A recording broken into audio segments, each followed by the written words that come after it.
The trouble with being a kid today is you grow up too quickly.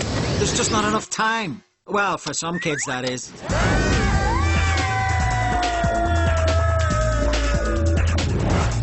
Where are we this time? Horrible histories. Wow! Horrible histories. Who would do that? A smart, hungry caveman. Good idea. Have any of you seen a girl about so tall, big, cartoony eyes? Oh, and you gotta go. You gotta go. And where's Stitch? I can't find him anywhere. Wow! Socrates rocks. Is that the Spanish Armada? Horrible histories. Horrible histories. Horrible histories. Well, Mo, what do you think about all this cool old stuff? We're history.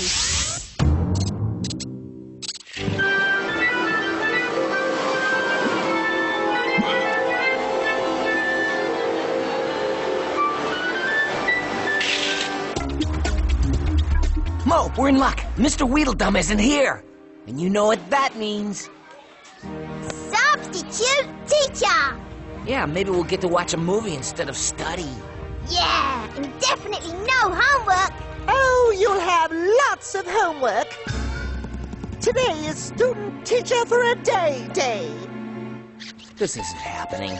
And guess who's been selected to teach you world history today, We're trapped inside a nightmare. Oh. Please, hold your applause. But do call me Professor Dongle. Right, we're going to play a little educational game that I so cleverly invented called History. True or false? Do I have any volunteers? Well then, Stitch and Mo, I choose you. Let's just see if you know what was true and what was false about Christopher Columbus, the great explorer. Oh, did I mention this little quiz will constitute 4/5 of your grade? The little squirt really has it in for us this time. And since I'm a good sport and such a good teacher, I'll give you 20 seconds to get ready. You go first. No, you first. You. Hey, relax. You know this stuff. Remember when I zapped you back to the times of Columbus? Spain, 3 ships, the New World and all that? Hey, how about you hypnotize us and we'll have total recall? That's not necessary. If we put our heads together, I bet we can remember enough about that trip. We started back in the year 1471 in Europe. No one was doing much exploration. They were too busy fighting religious wars. Right, Mo. With all these wars going on, travel on the Mediterranean Sea was extremely dangerous. Yeah, so it was really important to open up new sea routes to the riches of the East. Very good, you two. And while all this was going on, a tall, red-headed, teenaged Italian bloke set out to sea from his birthplace in the port city of Genoa, Italy. His name, Christopher Columbus. Christopher, my boy, don't catch the scurvy, and remember your mama. Look at the mama's boy. In the second half of the 15th century, the sea was full of obstacles.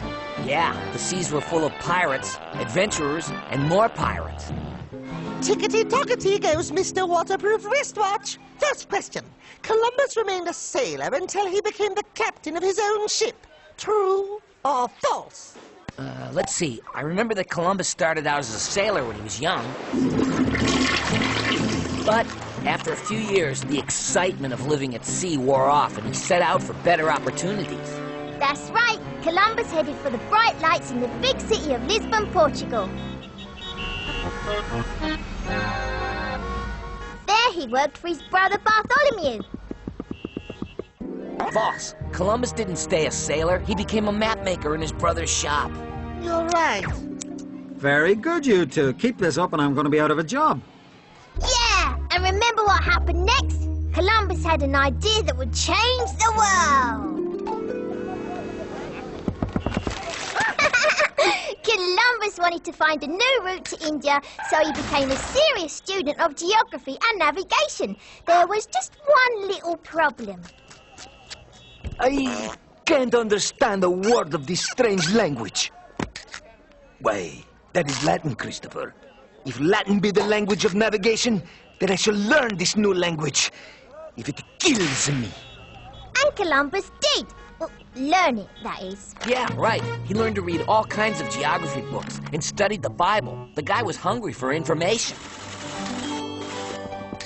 Christopher, why do you plan to go west when India is clearly to the east? Are you mad? No!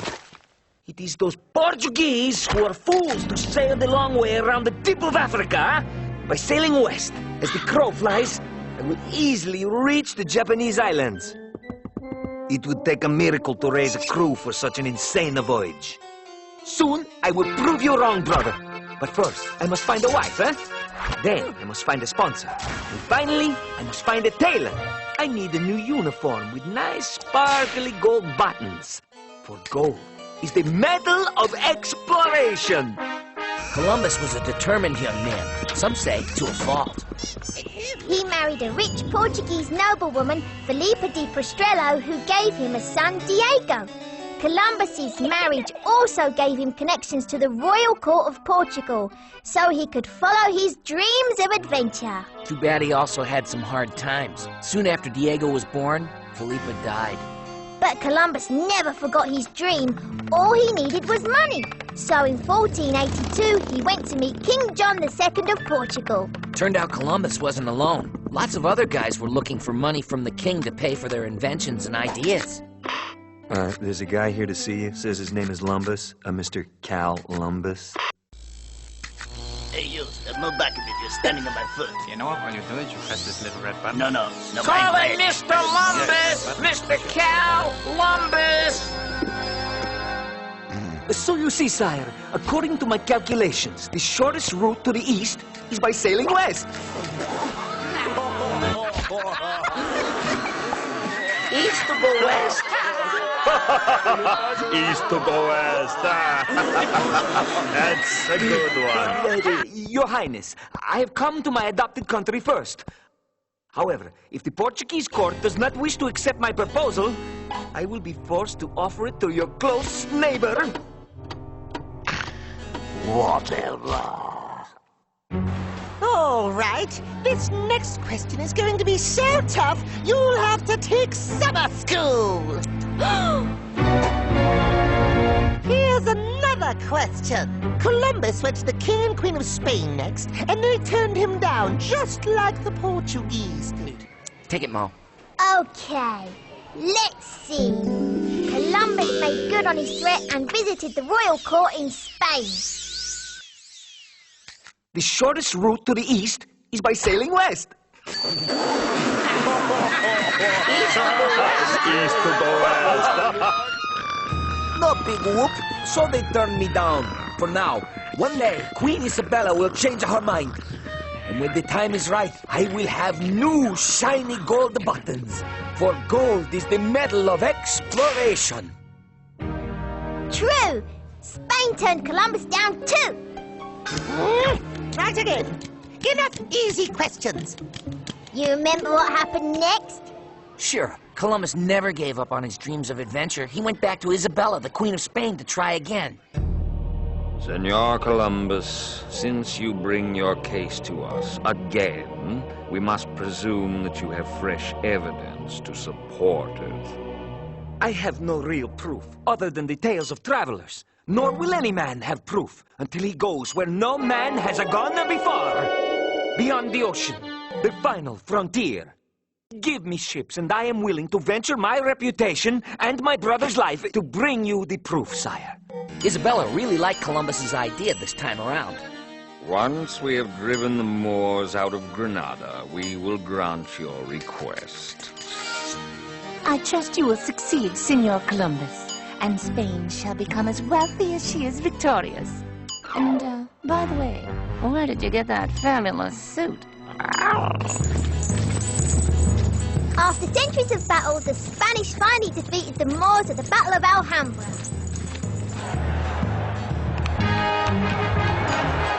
There, they were greeted by Queen Isabella and King Ferdinand. Riches won from the war were given to those lucky few who the Queen liked, and Columbus just happened to be one of them. First, he wanted to have 3 sailing ships, the Nina, The Pinta? and the Santa Maria, but he didn't stop there. Columbus also wanted a 10% share of all new trade, to be the governor of any new lands he'd discover, and the title of admiral, and a noble rank when he returned. The royal councillors were pretty angry, but they also loved the idea of riches from across the seas. Try this one. Once Columbus had his ships, he had no trouble finding a crew because so many sailors wanted to join on his adventure. True or false? I'll take this one, Mo. Even though Columbus's great journey was about to begin, it wasn't easy for him to find a crew for such a dangerous voyage. But it just so happened that Isabella had introduced the Inquisition into Castile, so the prisons were jam-packed with condemned Jews, Moors, and real criminals. Some of these poor prisoners, only guilty of not abandoning their faith, had the choice of sailing with Columbus or being put to death. So tell me, mate, do you have any sailing experience? Take me, sir. I'm not quite dead yet. I know 3 sea shanties. I'm good at listening to things. And guess what? Columbus finally found about 100 men who thought the voyage sounded like a great idea. False. Columbus had a terrible time finding a crew. You're absolutely right! Then the voyage began. Columbus commanded the mighty 100-ton Santa Maria. The Pinta, half its size, was commanded by Martin Alonso Pinzon, a Spanish navigator. And Vicente, Pinzon's brother, commanded the Nina. They started their adventure from Palos, Spain, on the 3rd day of August, 1492. But after stopping at the Canary Islands for supplies, the voyage took a nasty turn. Yeah, the ship sailed for days and days without seeing anything at all. The crew started spreading nasty rumors about seeing bearded mermaids and the dreaded spindly killer fish of Asia. Not to mention they were worried about falling off the edge of the world. After 3 weeks of being scared out of their wits, the crew grew angry with Columbus for leading them into danger. Remember, men, the first to sight the land will be rewarded with a lifetime pension. After about a month or so, the men wanted to mutiny, even if Columbus was promising a reward. Yeah, they found out that Columbus's father hadn't been a seaman, but a poor weaver. And Columbus himself had only sailed as far east as the Greek islands, south to the north coast of Africa, though maybe he actually sailed as far as Greenland. Blistering barnacles! I've walked further than that. The men were a bit relieved when they learned that some of Columbus's theories of navigation were based on studying the Bible. But the crew decided that they were all going to die if they kept going.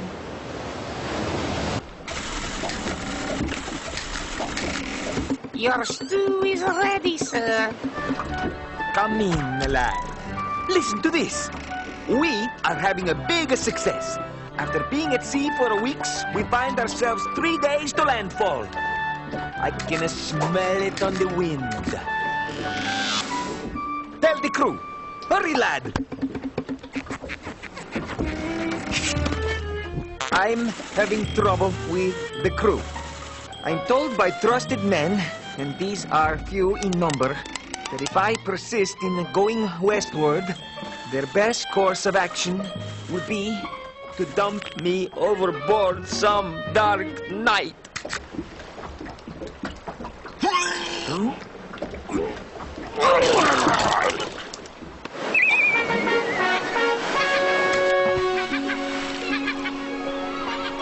My men, you have nothing to fear but fear itself. This branch floated up to our ship. Safety is near. I promise you, we will turn back if we don't see land in 7 days. In 5 days? Will you take 3? Land! Land! 2 o'clock and all is well! For the lookout, Rodrigo, it was a great moment. He was very poor, so Columbus's promised reward meant a lifetime of security.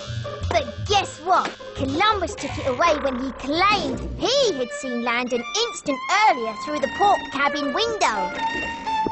Hey, excuse me, Rodrigo. I saw it first. Really, I did. It was an historic date, October 12th, 1492. Columbus thought he had reached an island off the East Indies near India or China. He was actually thousands of miles from India, having landed in the Caribbean islands, 50 miles southeast of the United States. I claim this island in the name of Spain and our sovereigns, Queen Isabella and King Ferdinand. And I name thee San Salvador. The gate to the Golden Pearls is now open. And precious stones, spices, and 1,000 other valuable shiny things may surely be expected. When Columbus found the people of this new land, he was told that they called themselves Indians. True or false? Do you remember the look on Columbus's face when he first saw them? Captain! Captain! Hey, you idiot! Let us greet the Indians. Oops! Professor Dongle! Columbus is the one who named them. He was surprised to find them in the first place. And thinking he had landed off the coast of India, he made up the name Indians. Right again. Remember how Columbus surprised the Indians as well? They couldn't believe the Spaniards had never seen their native foods before, but they were very friendly and eager to please them. Too bad Columbus returned their kindness by taking advantage of it. Dear Your Majesty, when Your Highness so commands, the Indians, as I've named them, can be carried off to Castile or held captive on the island itself. 50 men could convert them, keep them in subjugation, and force them to do whatever you wished, as they are very easily influenced. Columbus then explored Cuba, thinking he was in Asia. This is obviously part of China. Kindly tell us, where is the gold? Columbus's Indians actually called themselves Taínos. Their villages were small and clean with nicely decorated thatched dwellings. Well, Chief, what do you think of these newcomers? I was amazed when I saw ships from the east. I didn't know there was any land that way. Even stranger was their pale skin and hairy faces. At first, I thought they just wanted food and water, so I gave it to them generously. I thought they wanted our friendship, but all they kept asking about was gold. What's gold? It's that shiny yellow rock. They get excited over rocks? And then they seized 7 of our women and 3 children. I worry that if they can't find gold rocks, they will take us into slavery. I'm beginning to think we have a slight problem on our hands. Crossing from Cape Marcy in Cuba to the north coast of Haiti and the Dominican Republic, Columbus explored further. I have found an island that so reminds me of a Spain that I call it my mini Spain, Hispaniola. Its plains are the loveliest in the world. Our Lord, in your goodness, guide me so that I may find gold there, somewhere. Mo, remember what happened on Christmas Eve, 1492? The Santa Maria hit a reef and was permanently grounded. Columbus was so mad. I'm so mad I could squeeze a spicy meatball.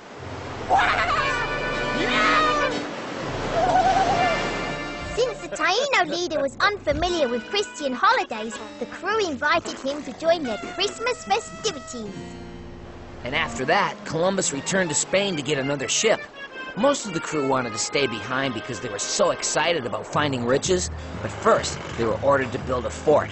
Columbus called it La Navidad, Christmas, in honor of the day. The sailors started construction as Columbus took off for Spain. All right, then. Here's a real toughie. Columbus's men who stayed behind were treated very well by the Taínos. True or false? Easy. Breezy. 2 weeks later, a band of Tainos were angry that Columbus's crew had captured their women. And they assaulted them. The attack started the new year with a sense of dread for the Spanish colonists. False. Instead of being treated well, the crew was attacked by the Tainos. And that just about does it, eh, Stitch? Yep. As Columbus returned to Spain, he hoped to impress the Queen with an account of his adventure. Dear Your Highness, hello, it's me. The Indians, named Copyright Columbus 1492, were very friendly and pleased with us. Also, there are many spices, exotic creatures, and precious mines that we have found, as well as some very unusual golden nuggets. Excellent for buttons. For gold is the Medal of Exploration. Columbus arrived back at Palos, Spain on March 15, 1493. He was very excited, thinking he had found a route to India. Columbus was awarded everything promised to him, even though he had landed in the wrong place. To our great explorer, Christopher Columbus, we confer all the honors and titles we have promised. From this day forward, you shall be called Admiral of the Ocean Sea, Viceroy of the Indies, and best-dressed sailor in Spain. Say, Dongleberry, here's a question back at you. True or false? Columbus only visited the New World once. True! Nope, false. He traveled back and forth a total of 4 times. True or false? On his 3rd trip, Columbus sailed back to Spain in chains. I won't fall for your tricks. False! Columbus was a successful explorer and hero after all. Nope, true. When the rebellion broke out, the colonists were so mad at Columbus, he was shipped back home as a common prisoner. See, Dongle? You've got to be careful with history. Yeah, and study your facts. Class dismissed. Early recess. Go, scat. Get out of here so I can feel sorry for myself. Very nice job, you two. Hey, we owe it all to you. Yeah, where are you going to send us next? This one's gonna be a real surprise.